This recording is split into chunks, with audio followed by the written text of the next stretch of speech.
Hello, I'm Chris Wilkinson and welcome to my podcast about the International Olympic Committee. I'll be talking to you about the organisational structure of the IOC. Firstly, I'm going to talk to you about the background of the International Olympic Committee. The IOC is responsible for the entire process of the Olympic movement. Based in Switzerland, the International Olympic Committee works closely with a wide variety of partner organisations in order to make the Olympic Games a success. These organisations include the international sports federations, the organising committees for the Olympic Games and broadcast partners.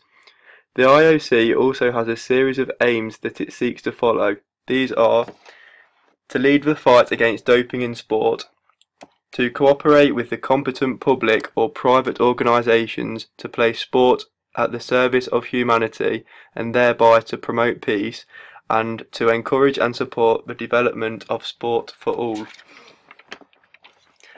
The motto of the IOC is Citius Altius Fortius, which translated from Latin means faster, higher, stronger.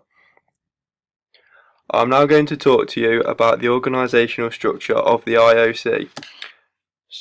Structure is split into three main components. These are complexity, formalisation and centralisation.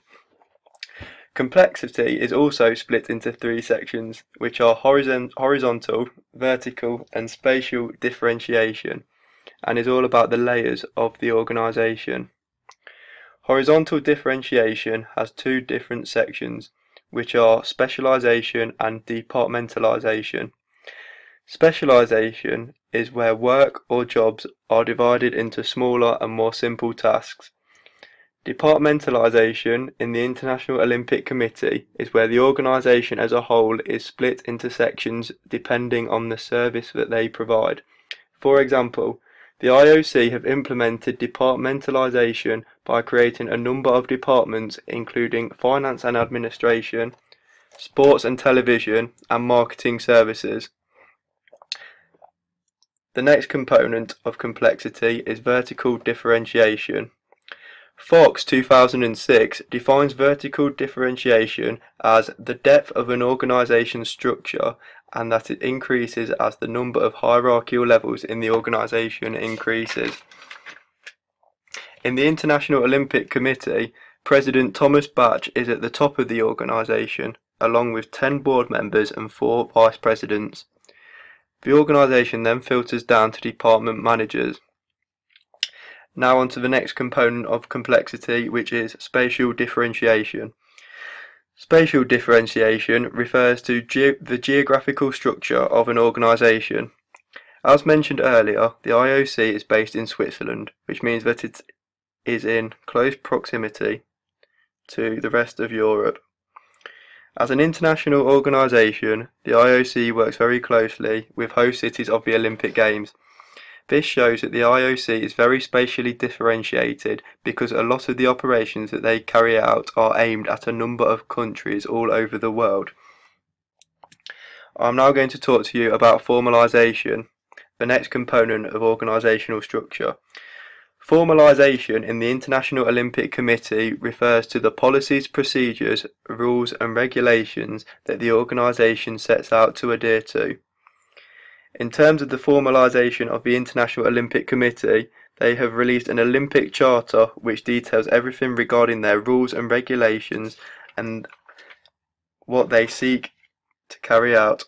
For example, Section 4.4.1 states that the Olympic emblem should be designed in such a way that it does not have any connection with a country that competes. The recently released charter, as of August 2015, is very in-depth and features many rules and regulations, which arguably means that the IOC has high levels of formalisation within the organisation. However, this can differ depending on the department. For example, the marketing department may want their employees to be creative and therefore may have less rules. The final concept of structure is centralisation. Centralisation is all about the decision making within an organisation. If one person is responsible for decision making, the organisation is deemed to be very centralised. In the IOC, the Board of Executives have the final say on big decisions within the organisation. Other decision making is delegated downwards to department managers. This shows that the IOC is not very centralised, as not one sole person is responsible for making every decision. A recommendation that I would make to the IOC would be to give more power to department managers, allowing them to be increasingly involved with big decisions that the board make. This would then result in the whole organisation having a bigger responsibility for decision making, meaning that people lower down in the organisation will feel that their opinions can be heard. Here is a list of the references that I have used to put together this podcast. Thank you very much for listening. I hope you enjoyed it.